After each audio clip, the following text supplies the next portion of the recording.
So couple of things. It just always happens. Because I've been thinking a lot. Because Eric's been telling me that in the meetings, y'all are like writing stuff down and what did you call it? The sales training a salesman for dummies or something. It's called reprogramming a car salesman For dummies. So that brought me back to some things that I had talked about previously, and I can't find my lovely pieces of paper on them. But while he was talking, um, I wrote down obsession. Like, what is an obsession? Okay, it's a sharply focused intent. Okay, you're sharply focused on something. It's narrow.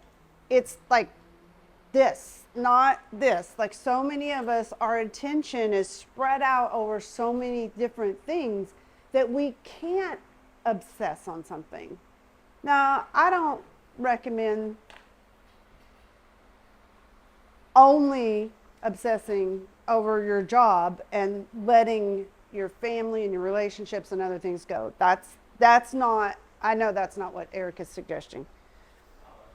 But also, I want to tell y'all, listen to me. Our son is 17 years old. He just turned 17 on July 13th. He has more focus and intent than most of y'all in here. I'm not trying to be rude, but that boy is getting up at 7:30 in the morning right now, and he's at band until 4:30. Like his summer ended 2 weeks ago. He's getting up at 7:30, going to bed until 4:30. He comes home, he eats, he rests for a little while, and he's been in the gym every night. Some of y'all can't manage to get there twice a week. This boy's 17 years old. He obsesses over marching band. I'll be wondering, because I'm a parent, like, what is he watching on Twitter or YouTube or not Twitter, he's not on Twitter, like, whatever. And I'll kind of listen to what's going on his phone, and not every time, but a lot of the times, it's marching band music. He's watching the videos of these DCI groups. He's listening to what they're playing. He even finds the videos they'll have the marching up here, and they'll have the score of the music down here so that he can see the notes and he can see what they're doing and what they're, like, he's 17. Yes, Eric and I are somewhat that way, but I wasn't that way at 17. I know he wasn't. Well, you did obsess over football, but not about much else other than being a bully. But anyway, yeah, that was his full-time job next to football. That was his part-time job after football. And the other thing that I wrote down is, listen, he's talking about doing that extra rep, and that counts at work too. Like making that extra phone call, making that extra cold call, getting up out of your chair and going, "Hey, ladies, like, do you have some stuff? Like, are there? I don't know what all stuff y'all get. Like past customers, like get in the CRM. Like we have this badass tool that, listen, we pay a lot of money for that shit. Just our dealer software is $3,000 a month. That's just the dealer software. And then we've got the van network so that we can buy cars, and that's like $1,000 a month. Like Andy Elliott's $1,300 a month. This is for y'all. It's not for me. I don't need it. You've got to take advantage of it. That extra rep is going to cost you something. It's going to cost you energy or time or comfort. Okay. And you won't know a lot of times the reason we don't do that extra rep, because I've had this thought when I'm in the gym, is like, I don't know if I can do it. And every now and then when I'm doing squats, I'll say, Eric, I don't like to be spotted. I'm just that way. But I'll say, Eric, I don't know. I need you to spot me. But you don't know until you try it, right? Sometimes we don't do something because we're not sure if we can. Listen, it's okay to fail when it's not okay to sit on your couch and do nothing. That's not a failure. That's a choice, and that's just being lazy. It's okay to fail when you get up and you go, I don't know what's going to happen. I don't know if I can do it. You try it, it doesn't work. Okay, so when you're pushing for that one more rep or that one more phone call or that one more no, because you got to get a lot of those before you can get a yes.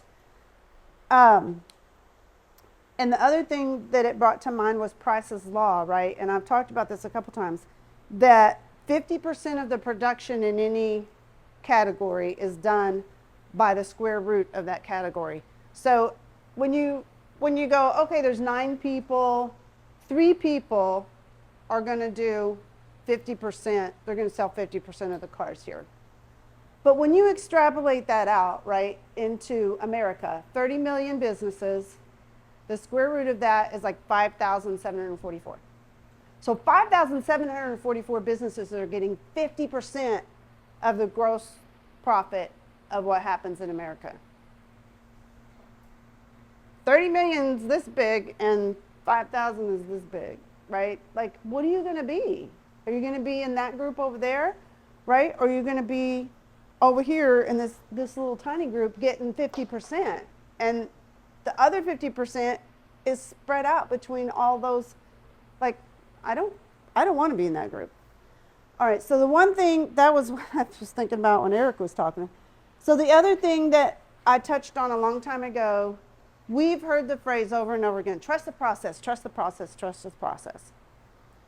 Okay, first of all, you can't trust a process if you don't know what it is. How many in here know what the 12 steps of the sale are? Right? Well, if you're not raising your hand, you get a sheet and study it. Right? You know what the process is. That was not invented last year.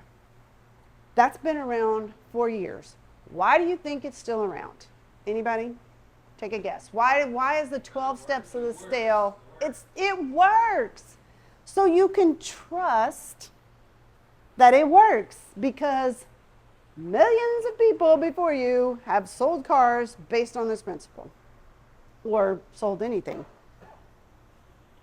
But if you don't do the process, if you don't do the 12 steps of the sale, if you don't do all the things that you guys are writing down and talking about, your, reprogramming a salesman for dummies, if you don't do them, they do not work. You can trust it all day long. You can believe in it. This is great. This is wonderful. It's going to make me money. But if you don't do it, and you don't obsess over it, and you don't have it, so, right? Amateurs practice until they do it right. Professionals practice until they cannot do it wrong. So if you haven't obsessed over your 12 steps of the sale long enough where it's in your head and you're doing it like this, do you think those people in the Olympics right now are going, oh, hold on, let me review my piece of paper. Did I do this? Did I do that? Okay, when I go and I do my flip turn when I'm swimming, I need to make sure that, no, they've done it so many times and they've obsessed over it that they're not having to think about it anymore. It's just happening because it's become who they are, right? The 12 steps of the sale, and the reason I put my, my tree up again, is because the 12 steps of the sale should be your habits. They should be what you think about. It should be the words that you're speaking about. It should involve the people that you're talking to. It's input and learning. This is your job. If you're not spending as much time as learning about your job and honing your craft as you are on Xbox or Twitter or what's that other thing called? TikTok. If you're not spending at least as much time honing your skills and your craft, then what the are y'all doing? Your life will you will never have all of this if you're not spending time down here. Well, you can't grow anything without stable roots, without the environment that you need to flourish, okay? I talked about habits, right? Who and what do you listen to? Who and what do you watch? Who and what do you spend time with or on? It all matters, and especially you younger people, like, It all matters. My life went the way it went. But if I had known a lot of these principles, and maybe I wouldn't be here today, I would be somewhere else. If I had known a lot of these principles when I was y'all's age, no, I'm telling you, if Eric and I had known this 15 years ago, we'd already be retired because we'd have a gazillion dollars in the bank.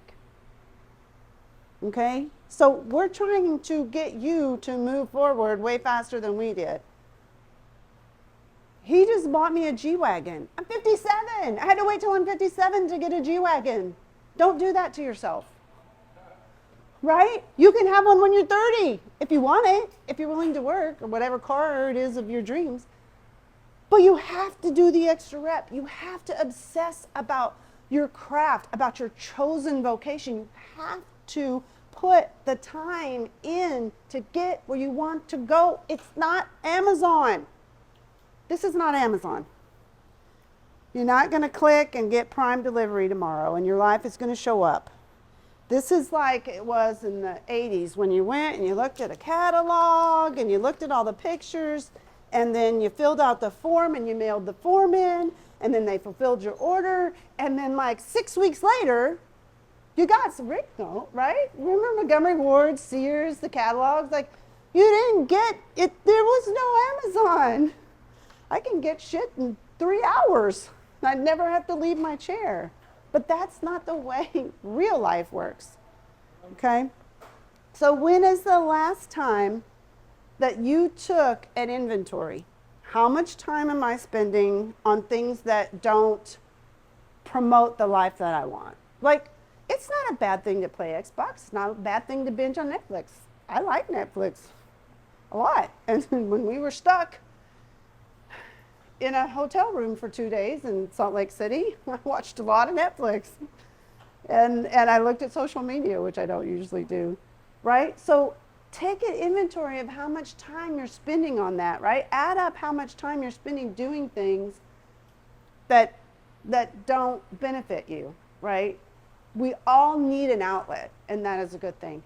But it needs to be balanced. You need to spend at least as much time honing your craft, listening to people that can help you, whether you're listening to spiritual things, things about work, motivational things, how to sell, whatever that is for you, whatever moves you forward, spend at least as much time doing that. I recommend spending more time doing that, but at least get it balanced, right?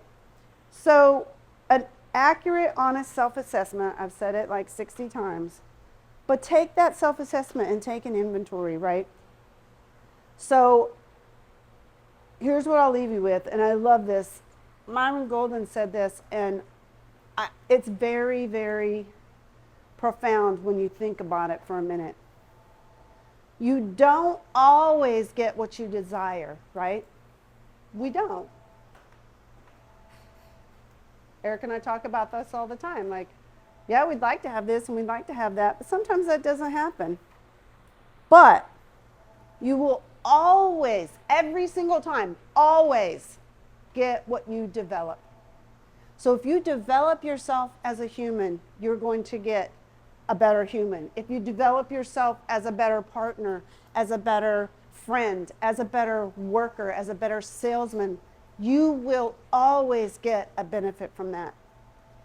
Okay? You may not get certain things that you desire, but whatever you develop, so likewise, if you develop, I'm just going to sit on my couch when I get home. I'm not going to go to the gym. I'm not going to do this. I'm not going to do that. You'll get all those things too, and you'll get what happens with those, right? So remember, don't always get what you desire, but you will always get what you develop.